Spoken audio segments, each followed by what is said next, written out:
And now, more Comics Watching Comics. I got some bad news the other day, guys. I found out I'm a millennial.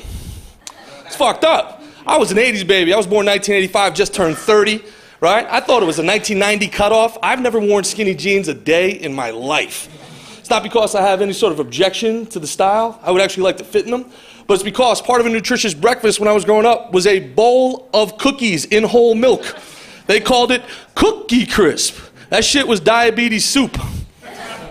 My mom sent me to school every day with fruit by the foot that had exactly 0 feet of fruit in it. These kids today, they're going kale, green juice, all this awesome stuff, looking great, wearing skinny jeans and scarves, looking like Sexy Fred from Scooby-Doo and shit around the city, right? If I ran late, there was no text messages. I ran late from football practice. I had to scam 1-800-COLLECT on a payphone. Please say your name after the beep. Hey, Mom, it's me. I'm Aaron. Give me a ham sandwich. Do you accept the charges? No, I don't. I like him. I like his stage presence. I feel like he feels really comfortable up there, and he has better writing than what we've seen for most of the day, I think. I love sexting. These kids have sexting. They have Bumble. They have Snapchat. Girl sends you a picture of her. You know it's on as soon as you get home. You know what sexting was when I was growing up, guys? It was a disposable camera in a public bathroom trying to finagle yourself into there, right? Go into the Walgreens to hand it to the lady to get it developed. Calling your girl on a landline, being like, baby, 3 to 5 business days, it's about to be on. Sitting there, right?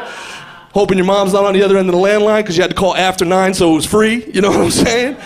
Fuck. Then you got to go pick it back up after it's been developed, and the lady hands it back to you, as she happens to be your CCD teacher, and says, I saw everything. A really solid performer. What he does, the jokes are well crafted for what he does. It's not everyone's cup of tea, and if you don't like it, you really don't like it, but the skill set's there. I don't think you can put him in any room, he won't fuck it up. Yeah. Absolutely will not tank the fucking show. But he also won't be the guy you remember. Okay. Right, but I think that he could develop into that very easily. I hope. Yeah, there's definitely promise there. Sean Lynch? Yeah, I'd say the same thing. I mean, the guy is definitely good at what he does. You know, he's solid. Jeffrey? He's a real comic.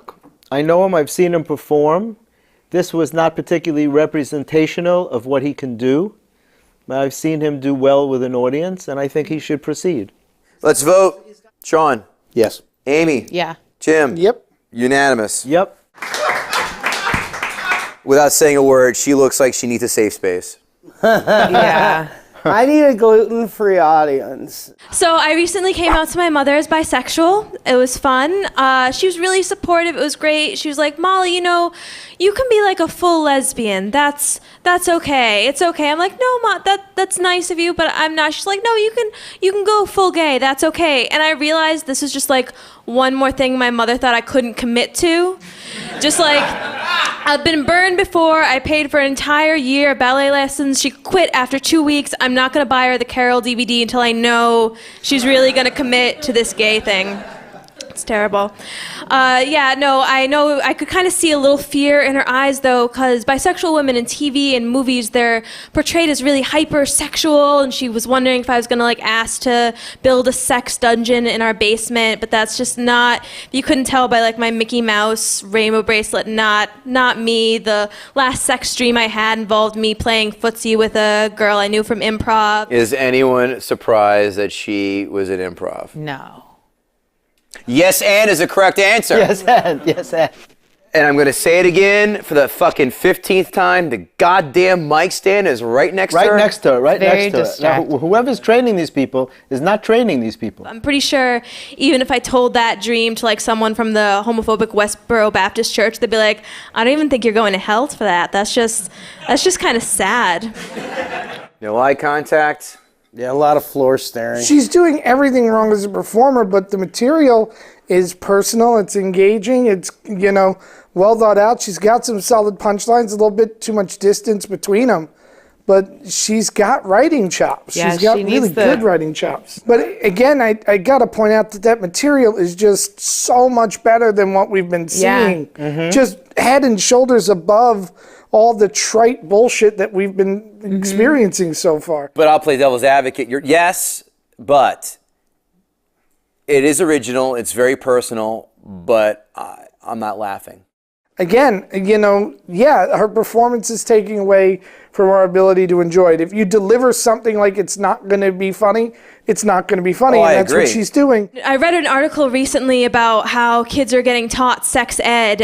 Some kids, they learn abstinence only. Some kids are getting actual, learning about birth control and stuff. My school kind of took a different route, and in lieu of learning, either we're going to go to hell or the condom on the banana, we got a lovely story called The Marriage Quilt, which I know sounds like a charming Scandinavian folk tale, but it's not. And what happens is the teacher calls two kids, a boy and a girl, to the front of the room, and she's like, you're going to be playing Matt, you're going to be playing Becky, and this is your wedding night. And Matt and Becky, like I learned all people do on their wedding night, decided to go through their entire sexual history. It kicks the honeymoon off right, I think. So as the story goes, they're like, before Matt met Becky, he was with Sarah. Another kid comes up to the front of the room, there's Sarah. And before Becky was with Matt, she was with Tim. Tim comes up till finally the entire class is on the marriage quilt. And the teacher says in a very scary campfire voice, how crowded will your marriage quilt be? This sounds like one of those.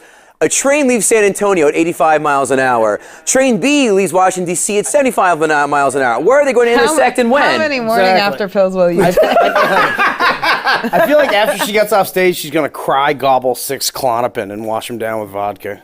If only. I would love that. You just described Amy Shanker's Saturday night 7 days a week. Follow me on Twitter. At Amy Shanker. All right, a little more. They call it a Shankertini.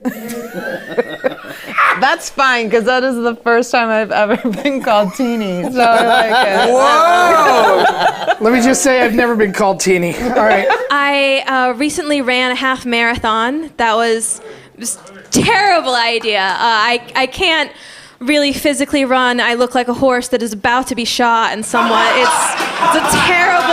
it's a terrible loping thing. She's holding the mic very weirdly, like she's giving this. Looks like it's the slowest blowjob. Yeah, exactly. Yeah. It's like she's got her hands perfect. If she's perfectly got Well, it for because she's a DJ. gay girl. She is not used to giving a blowjob. That's Right. Right. Oh, that's so true. Like, when she came out dressed like that, I thought she was going to be a character. Like to play a little girl or to talk in an unusual voice. The act was more like a math problem to me. Right. It was complicated. I couldn't really follow it. And I didn't get a sense of material. There was no real material. It was too wordy. She's probably a UCB girl, like a sketch person, like we said, and I wasn't getting enough jokes. Or any. So I would say no. She does have some decent ideas, but stand-up is just not her thing, man. Maybe in a writer's room, yeah, maybe in an improv troupe, but I don't think performing is not her thing. Maybe she should write a humorous blog. I don't know. Like, is she funny? Yes. Is she a comedian? No. Amy. I